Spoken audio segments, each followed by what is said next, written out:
সারা দেশ সহ দেশের ১০ জেলার উপর দিয়ে সর্বোচ্চ ৬০ কিলোমিটার বেগে ঝড় বয়ে যেতে পারে।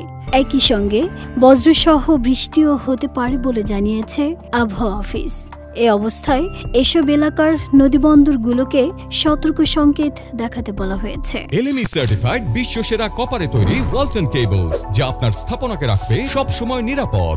নদীবন্দরগুলোর জন্য দেয়া আবহাওয়ার এক সতর্কবার্তায় জানানো হয়, ঢাকা, ময়মনসিংহ, টাঙ্গাইল, খুলনা, বরিশাল, পটুয়াখালী, নোয়াখালী, কুমিল্লা, চট্টগ্রাম ও কক্সবাজার অঞ্চলের ওপর দিয়ে দক্ষিণ অথবা দক্ষিণ পশ্চিম দিক থেকে ঘন্টায় ৪৫ থেকে ৬০ কিলোমিটার বেগে অস্থায়ীভাবে ঝোড়ো হাওয়াসহ বৃষ্টি বা বজ্রসহ বৃষ্টি হতে পারে। এসব এলাকার নদীবন্দরগুলোকে ১ নম্বর সতর্ক সংকেত দেখাতে বলা হয়েছে।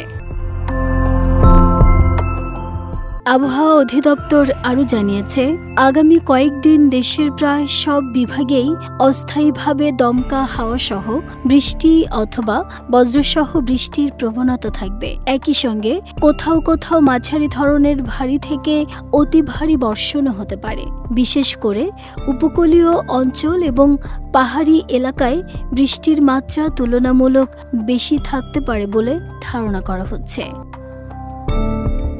নাহিদা স্মৃতি, দেশ রূপান্তর।